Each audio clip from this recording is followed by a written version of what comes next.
Guys, I'm in quite the predicament right now. You see, I'm trying to play through Hello Neighbor in order to figure out what secrets lie inside of my neighbor's creepy basement. The problem though is that if I get caught trespassing on my neighbor's property, I could potentially be faced with owing thousands of dollars, or even jail time. But then, I thought back to my #1 motto that has gotten me through all of my adult life so far. It's not illegal if you don't get caught. If I just leave zero evidence that I was ever in his house, he's got no proof that I even broke inside. And I can get away with checking out his basement scot-free. In Hello Neighbor, you're tasked with picking up tons of different items found inside the neighbor's house in order to solve different puzzles, with the end goal of figuring out what's lurking inside his basement. Today, I want to see if I can complete the entire game without picking up a single item. Because if I touched anything with my bare hands, I'd leave DNA evidence all over the stuff, which could easily be the smoking gun that gets me sent away to prison. There's only one rule for this challenge, and it's that I cannot pick up any items whatsoever, so my inventory will be completely empty for the entire playthrough.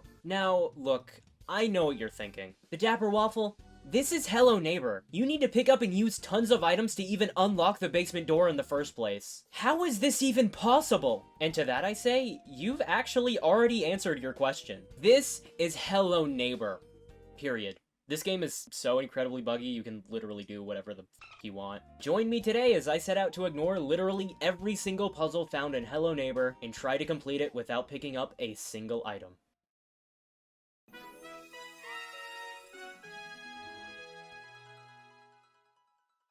We begin our journey playing as this little boy, who we'll call David. David over here is looking for his ball and running out on the road until he stumbles upon the neighbor's house. We're then tasked with unlocking the basement door by obtaining the red key found somewhere in his home, in order to uncover his secrets. Already, we've found ourselves in a bit of a predicament. Firstly, the red key is located in this room right here in the neighbor's home, and the only two entrances into the room require us to use at least one item. The first entrance is via the window, except we'd need both the bowling ball to get up there in the first place, along with an item to throw at the window to break it. The second entrance is via a hole in the roof, but the only way up there is by unlocking this ladder, which requires a wrench to open. But even if we disregard needing to get into the room, we still have to actually pick up the key in order to use it on the basement door. The basement door has a red lock on it, and we are required to pick up the red key in order to undo this lock to make our way inside. No matter what, you're forced to pick up this red key in order to unlock the basement door. So the no items run seems pretty impossible. There's not really another way to get through this door. I mean, it's not like we can just phase through the door and ignore all the puzzles entirely. Oh, what the fuck? What you just saw there is what the Hello Neighbor speedrunning community deems a TV clip, which involves you using a TV to clip through different doorways. All you have to do is place a TV in front of wherever you want to clip into, walk back, crouch, and sprint forward in order to clip through. Speedrunners use this glitch to skip grabbing the red key entirely, in order to make it inside the basement in under 10 whole seconds. Essentially, Hello Neighbor's physics are so bad that if you run into certain items, sometimes the game will fling you up and forward at a Mach speed. For example, the trash bags outside of the neighbor's home have some really bad physics, so if you run and jump off of them, you can get flung really high up into the air, which can lead to some pretty funny moments.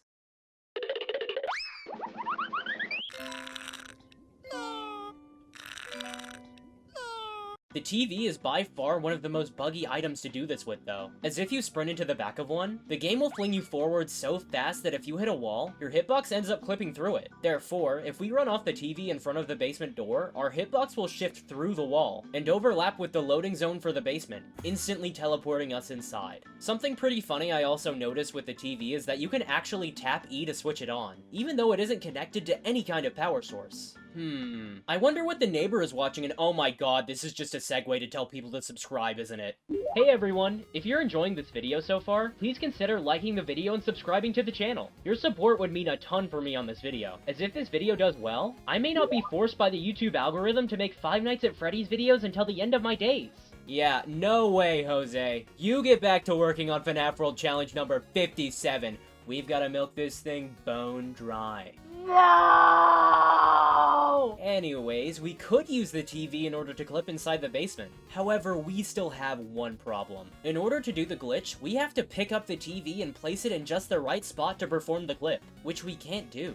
Therefore, I decided to combat this issue by wasting the next 2 hours of my life slowly nudging this TV into the perfect position to do the glitch. You see, when you press against an object, you yourself can be flung. but the object under you can also be flung as well. My plan was to keep running into the TV in order to push it into the perfect position for the clip without me even picking it up. The TV is actually located in the same room as the basement door, so all we have to do is nudge it from this corner to right over here. And to be honest, this really wouldn't have taken me very long to do. Except, we've still got to deal with one little freak.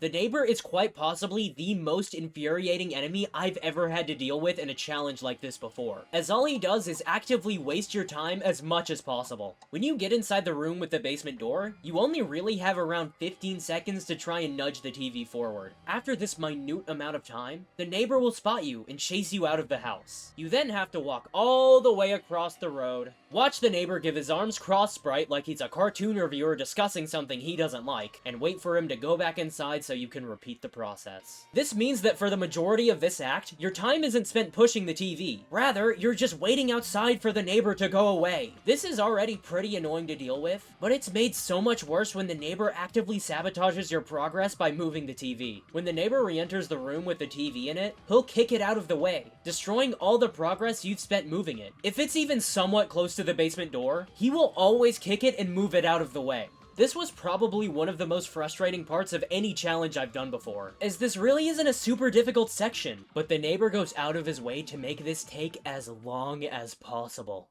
At the end of the day though, I can kinda see where the neighbor's coming from. The whole being all mad and chasing me out of the house thing. I mean, if I walked into my living room and saw a complete stranger giving glorified backshots to my TV, I'd be pretty upset too. Hello neighbor. Nonetheless, I sat back for around 2 hours trying to nudge this stupid TV into place, with the little success I had made immediately being squashed. The only real noteworthy thing that happened was that I learned the neighbor had some serious hops. One time, after chasing me outside of his home, he ended up leaping from the window all the way to the middle of the road. He really must play on the Lakers basketball team for a living. If you're watching an NBA game and see good old Mr. Peterson dunking on the other team, you'll know why. Anyways, after even more failed attempts of trying to get this stupid TV into place, I had finally gotten it into a decent spot. Although it was still a little out of the way and laying on the complete wrong side for the glitch to work. But I really do think the Hello Neighbor gods just wanted this segment of the game to finally end, because after just one more shove... What?! I had finally made it into the neighbor's basement. Oh my god! I want you guys to know that my reaction of shock and excitement didn't come from the glitch working. Rather, I was just happy and relieved to finally see a different part of this game. Thankfully, the rest of Act 1 wasn't nearly as bad. Except, it really should have been. After making it inside the basement, we're smooth sailing for the most part. That is, until we make it into the final room.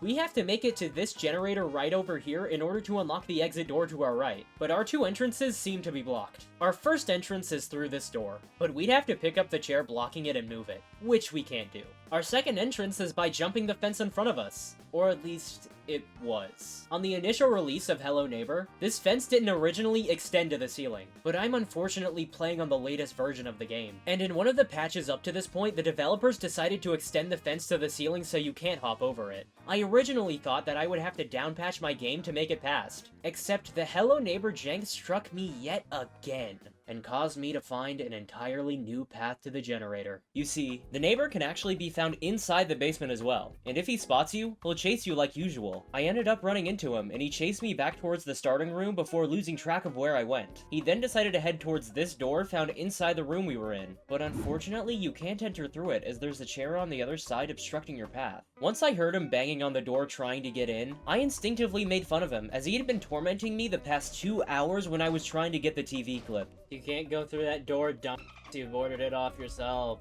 However, when I went back to investigate the door, I figured out I could actually open it now, as the neighbor had somehow shoved the chair out of the way from the door on the opposite side. I don't know how one single man has this amount of strength to do this, but I learned I really don't want to upset the neighbor ever again. If he catches me again with his big meaty claws, he's definitely going to beat me with all the objects in his home and body slam me into next week. Still, I wondered how an oversight like this could even make its way into the game, as the neighbor ended up removing his own obstacle from the opposite room it was in. It was then when I remembered that I was playing Hello Neighbor, and it all made sense. Anyways, with this new door opened, I was able to follow a path that put me right in front of the generator, with just one fence standing in my way. Thankfully, there's a breakable brick wall off to the side of it, and we can run into it to make a bunch of physics objects fall from it. If we find an L-shaped brick and nudge it right in front of the fence, we can launch off of it similarly to the TV, and clear the gap with ease. As a bonus note, there is a pathway to get out of here once you power on the generator, but I had gotten incredibly lucky as the brick I launched off of had followed me inside this fenced area, and allowed me to bounce off of it one more time to make it back over. After this, I ran all the way back to the exit door, finished the ending chase with the neighbor, and completed Act 1 of Hello Neighbor without picking up a single item. I'll be honest, I attempted this challenge with the belief that there's no way that this was possible, and that you just couldn't ignore every single obstacle in the game. But then again, we're playing Hello Neighbor. Let's hope that Act 2 doesn't throw a wrench in our itemless plans, and can make it out of the neighbor's home without picking up anything.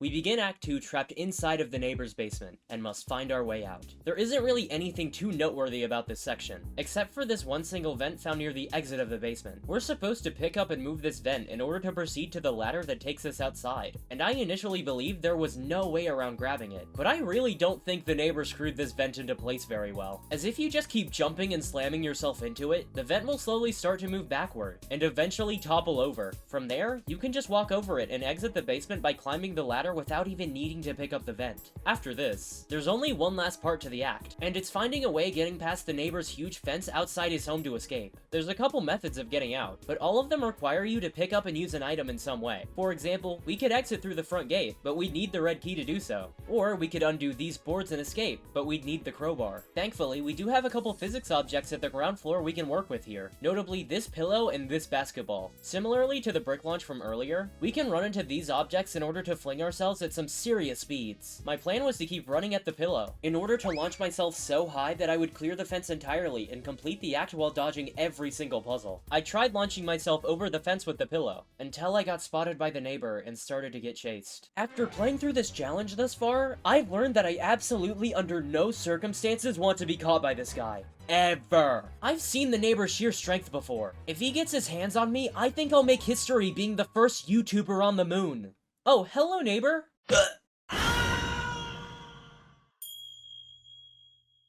Oh, hey rabbits, how's it going? In a moment of panic, I circled around him and started to run back towards the physics objects on the ground. It was then when I spotted the basketball, and got an incredible idea. If I run and jump off the basketball, it could definitely give me both the speed and height I need to fling myself over the fence. With just one chance to make the jump, I sent a message to the neighbor that would shake him to his very core. He may be a member of the Lakers, with his incredible hops, but I am someone the neighbor could never be. I am LeBron motherfucking James.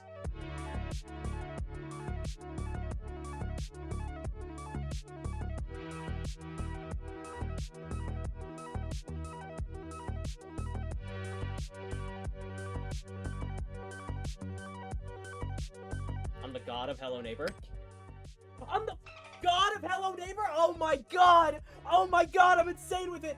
Oh my god! And with that, I had cleared Act 2 without picking up a single item.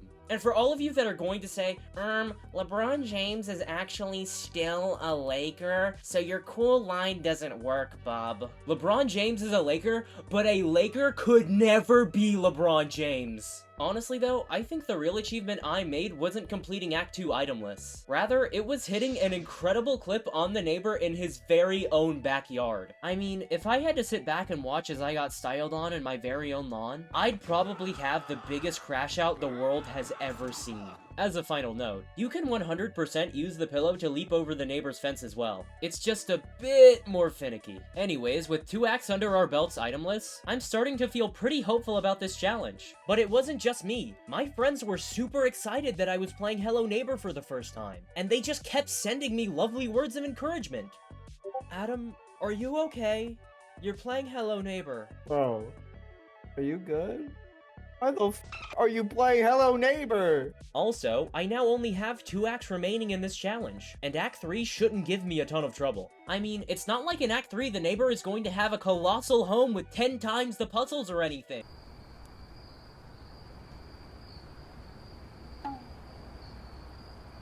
Oh my god.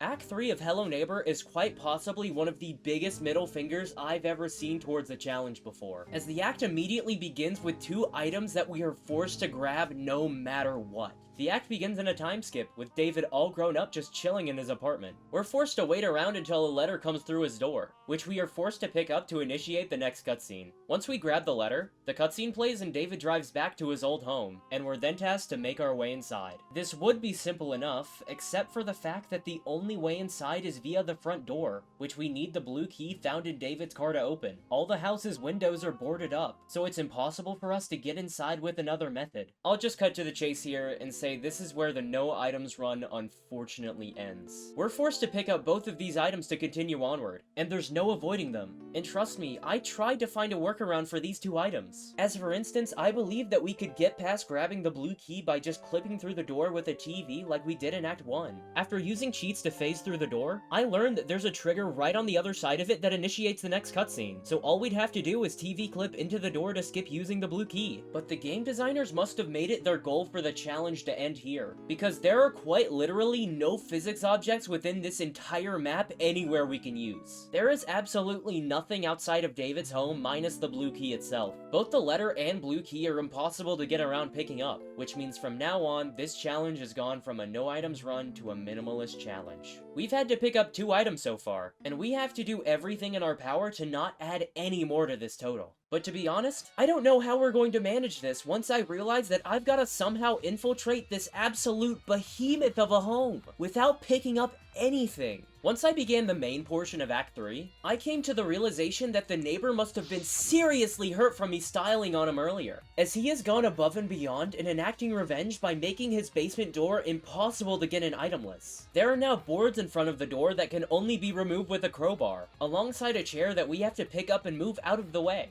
Initially, my first thought was just to TV clip inside like we did back in Act 1, but due to the boards and chair in the way, we can't get close enough to the wall to clip inside and trigger the basement's loading zone. Getting inside the basement isn't our only worry though, as in Act 3 there are 3 different rooms scattered along the neighbor's home that when entered, take you to a minigame you have to complete. We also have to find a way inside these rooms without using the keys required to unlock the doors, as each minigame rewards you with a special ability once you complete them. The first minigame gives you the sneak ability, the second gives you a double jump, and the final one gives you a shove to push the neighbor away if you get caught. We're required to complete these minigames because in Act 3's basement portion, there are many obstacles that will straight up insta-kill you if you don't have the right ability for it. In short, we've got to find a way to get inside the neighbor's basement, and inside all 3 of these minigame doors, while picking up as few items as possible. In order to solve this problem, I decided that I needed to consult the greatest piece of media to ever come out of this franchise. That being, Hello Neighbor, What's in Your Basement?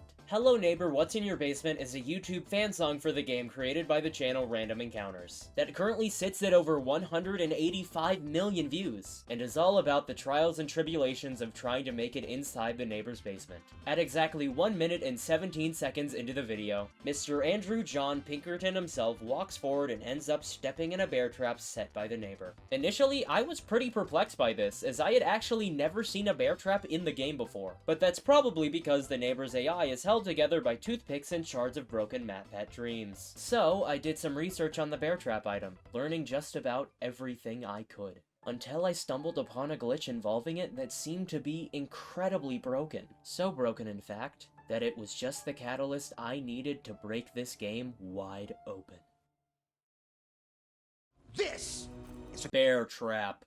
Here's how it works. In Hello Neighbor, if you try and get inside the neighbor's home the same way too many times, he'll place a bear trap where you're entering from in order to catch you. Once he does, all we have to do is pick it up, and we now have the power to access both the basement and all 3 minigame rooms. Essentially, in Hello Neighbor version 1.0, jumping into bear traps works in a pretty strange way. If you leap into one and it ends up grabbing you, both you and your hitbox will snap right over the middle of the bear trap, even if you land a little off to the side of it. This doesn't really cause any glitches with the game though. Unless we are right next to a wall. Let's say, for example, we want to get inside of this minigame door right here. All we have to do is place the bear trap down right next to the wall, jump into it, and bravo! We've clipped inside the minigame room. This is because when you place down a bear trap close to the wall like this, when you jump and get grabbed, your hitbox ends up shifting through the wall. And if there's a loading zone on the other side, your hitbox overlaps with it, and you immediately get teleported in. We can use this glitch to get inside all 3 minigame doors, as all 3 have loading zones right past the door that we can clip into. And even though the basement door has a ton of clutter in the way, all we have to do is walk to a different wall that surrounds the basement's loading zone, and we can place a bear trap down to clip right in. By only adding 1 new item to the total that we've picked up, we now have access to every single major room found in Act 3. We've just gotta make sure to hit the clip first try though, because if we don't, it might hurt just a wee little bit. Nothing's gonna ever keep you down, you're the best around. Nothing's gonna ever keep you down. Getting back to the challenge at hand though, unfortunately there still is one issue with our plans. Even though we now have access into every minigame room, unfortunately it turns out 2 out of the 3 are impossible for us to complete. These 3 minigames are known as Fear Supermarket, Fear Darkness, and Fear School. The Fear Supermarket minigame is impossible because we have to pick up and place down 5 different grocery items into our shopping cart to complete it, which means we'll miss out on the invisible crouch ability. The Fear Darkness minigame is also impossible itemless due to the fact that near the end of the level, you're forced to pick up and throw multiple darts at the wall to make a way upward, which means we're also locked out of getting the double jump. The only one that is possible is Fear School, as it just involves a lot of running, so we can easily get ourselves the shove ability. In short, we can't get both the invisible crouch or the double jump, but we do have the shove. Originally, I didn't think missing out on some of these abilities would be a problem for us, but after tackling Act 3's basement, oh, what a sweet summer child I was. I'm not being hyperbolic when I say that Hello Neighbor's Act 3 basement section is quite possibly the most frustrating, brain-dead section of a challenge I've ever had to face. If I were to rank the sections of this challenge thus far in a tier list, it'd look a little something like this. Act 1 was pretty tedious, but overall everything else hasn't been too bad once I figured out what I needed to do. However, if I were to add Act 3's basement onto this tier list, it'd go all the way up here. This incredible spike in difficulty starts from one single obstacle, known simply as the Thing. It's clobbering time! Oh, wait, no, not that thing.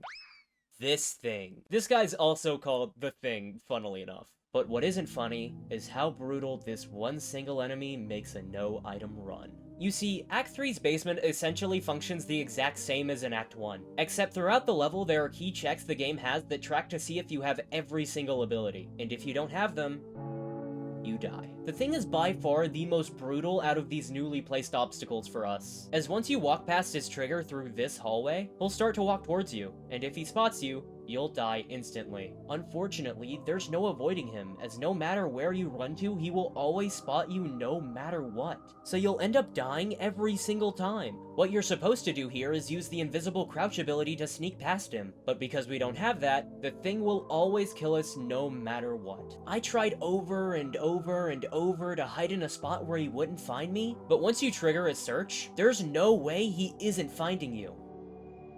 Wait a second. The Thing will always find us if we trigger his search. So what if we never did? It seemed like a silly idea, but in reality this plan turned out to be the answer I needed to make it past this obstacle. From my understanding, the thing starts to look around for you once you cross through this path right here. The game basically has an invisible trigger right here that's just around this big. It looks like we're forced to trigger a search no matter what, except you may notice that the trigger doesn't actually extend all the way to the ceiling, as there's a tiny gap at the top that it doesn't encompass. Therefore, if we had some way to fling ourselves that high up, we could jump over the thing's trigger, preventing a search and dodging the insta-kill entirely. All we need is just one item somewhere earlier in the level to bring over, and we can fling our way up. And after a bit of searching, I learned that one of the only movable physics objects within the beginning of Act 3's basement is a single, lone TV. So, for around the next hour, I ran into this TV in order to get the perfect fling and leap over the trigger. It took a while, but after some patience, I was finally able to get the fling, leaping over the thing's trigger and skipping the obstacle entirely. Because we didn't trigger a search, the thing can't actually kill us anymore, even if we touch him.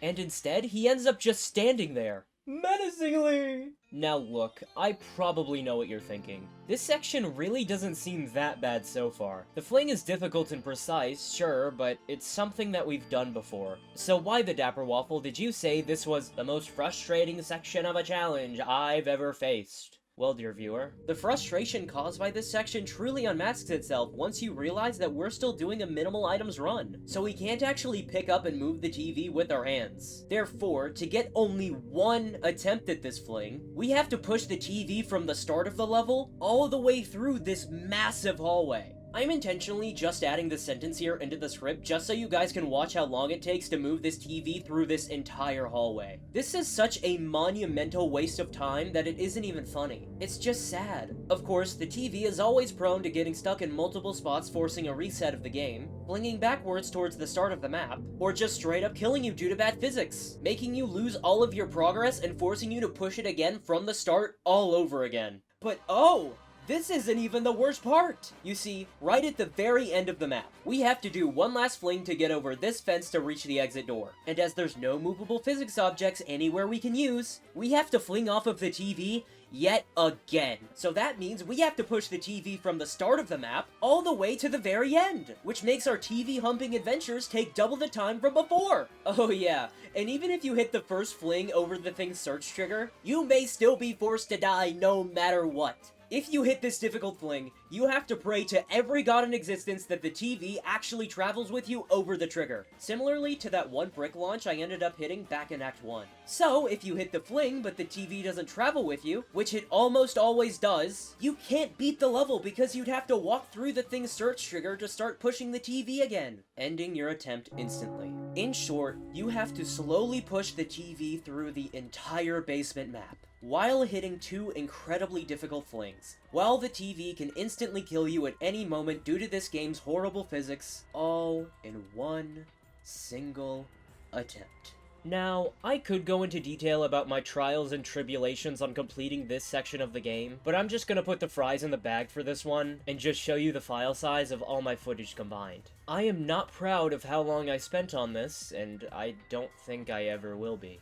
But, after spending way more hours than I'd like to admit, I shoved the TV through the entire level, hit both flings, and made it all the way to the exit door. Thankfully, once you do make it to the exit door, the rest of the level is a piece of cake. Due to us getting the shove ability earlier in Act 3, when the neighbor shows up at the exit door, we can just push him away, and run towards the locked door found in Act 1. However, now there are no locks on it, so we can open the door and enter the last act of the game, Act Finale.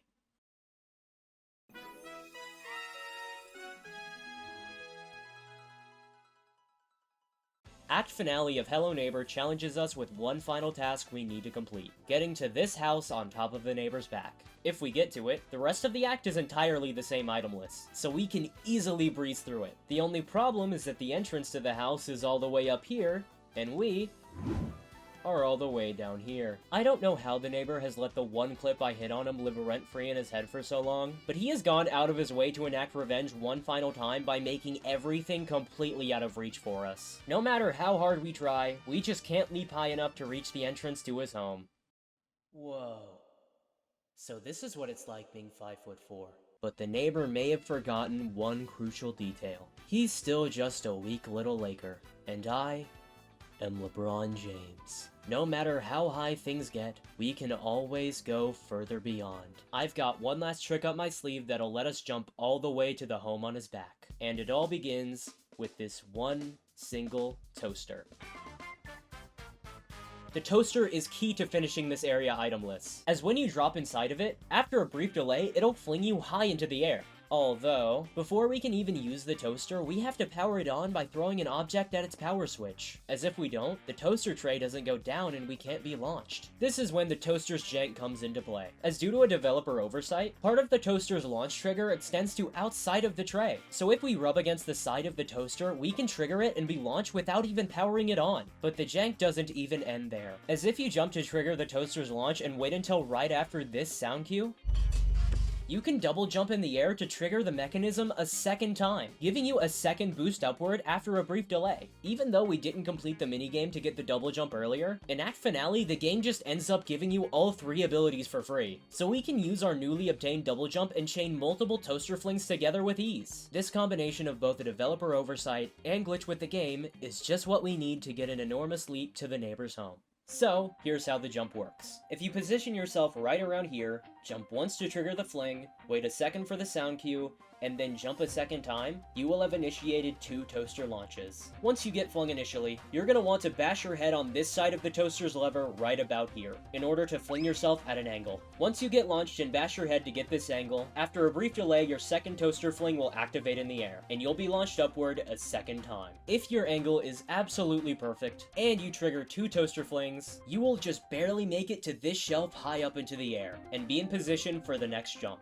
Now, this jump is very precise, and there's gonna be times when your angle is either too harsh or not harsh enough to land on the shelf. I ended up living through numerous Buzz Lightyear moments of my own, as many times I'd fall just a bit short of landing on the shelf, and sink to the ground below. But, once you do make it onto the shelf, next you've got to line yourself up for another precise jump. You'll want to position your mouse so the dot in the middle lines up right around here. After that, you can run and jump forward. You're going to want to intentionally fall a little bit, but once you hear David give his gasp sound effect as he's falling that sounds a little something like this, hit your spacebar to initiate your double jump. If your jump is absolutely perfect, you'll just barely make it onto this invisible platform above the map. From there, leap forward and fall down onto the objects below. And be sure to use your double jump right before you land so you don't die of fall damage. After this, crouch through this pathway, and you'll end up being positioned right above the neighbor and his home. All it takes now is one leap of faith, and we'll have completed Act Finale of Hello Neighbor without picking up a single item.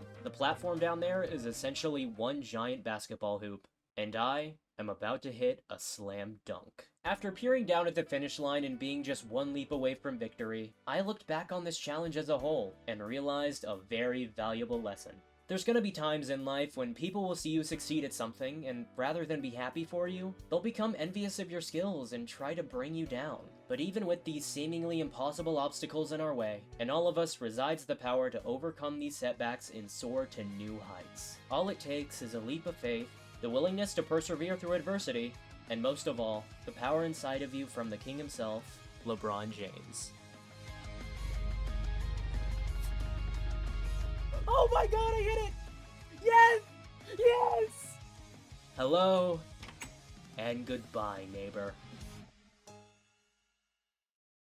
And with that, the Hello Neighbor Minimal Items Challenge has now been completed. There is a bit more to the game after this, but it's basically a glorified walking simulator, so there are no items involved. In conclusion, while it's impossible to beat the game without items, we only have to use 3 to make it through the entire game. The letter, the blue key, and the bear trap. Still, I view this challenge as a success, even if we didn't beat it without picking up items. I mean, I proved that 3 out of the 4 acts are possible to complete itemless. And for the only act that does require items, it takes less than a full inventory to get through.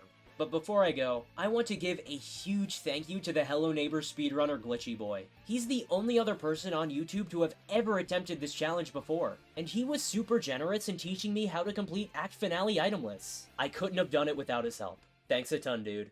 Anyways, I've decided that since I've gotten this ability to launch myself high into the air from this challenge, I want to visit my great-grandpa Waffle up in heaven. Everyone always tells me that heaven is just really, really, really high up there. So I'm going to launch myself up there and finally visit him once and for all. All I've got to do is move this TV over, run into it, and... Yippee! Great Grandpa Waffle, here I come!